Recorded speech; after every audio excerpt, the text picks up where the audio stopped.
I never thought I'd be retouching other people's faces for a living, but here we are. From Paint Shop Pro in 2002 to quitting my job in 2022 to pursue a full-time retouching freelance career, here's how I became a retoucher.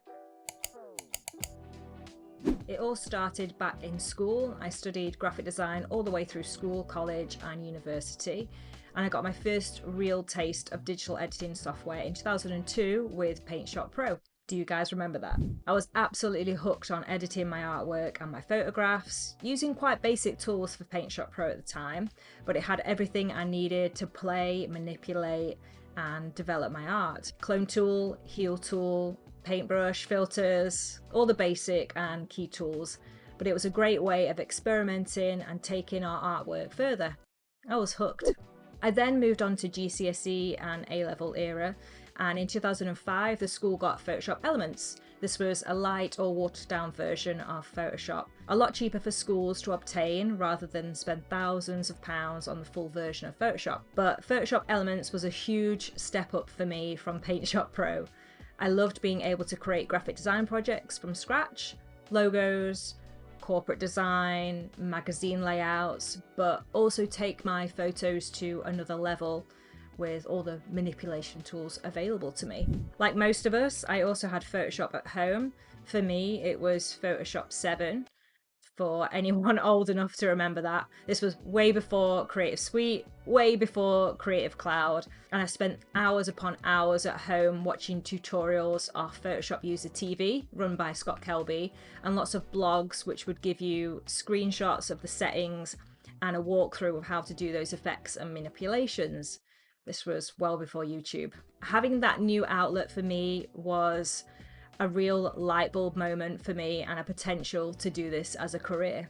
In college, I explored both traditional and digital graphic design, anything from illustration and printmaking to photo manipulation and branding. We used the full Creative Suite package to bring our ideas to life. I went to university to dive deeper. That's where I started learning more about the business side of creativity, client briefs, pricing, presenting ideas.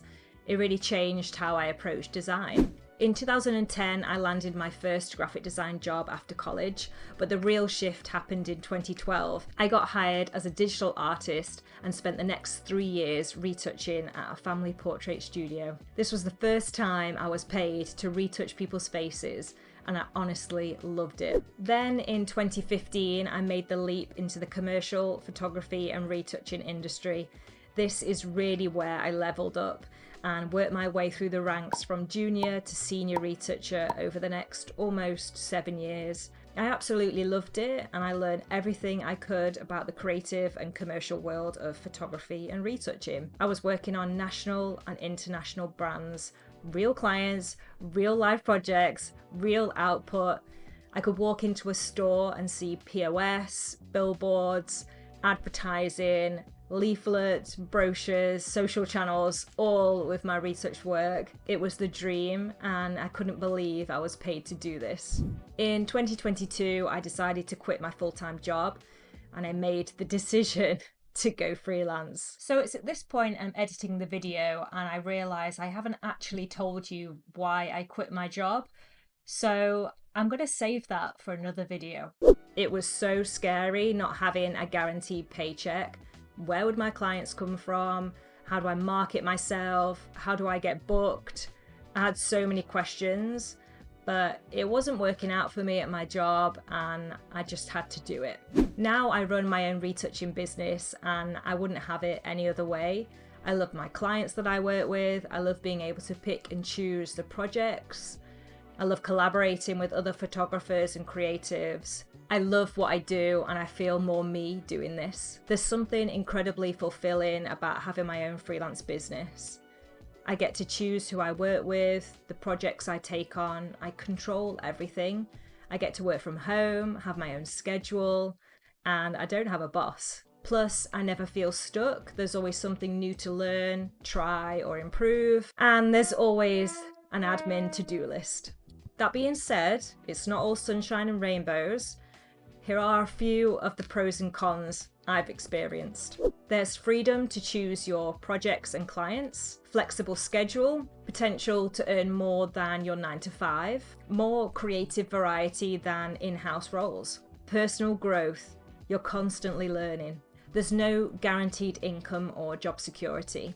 Inconsistent workload, it's either feast or famine. Sometimes you have to chase invoices. You're not just a retoucher, you're also admin, accounts, marketing, sales. Sometimes it can get pretty lonely, especially if you're used to working in a team. If you're someone who loves creative control, flexibility and growth, it's worth it. But if you prefer stability and structure, it can be a tough adjustment.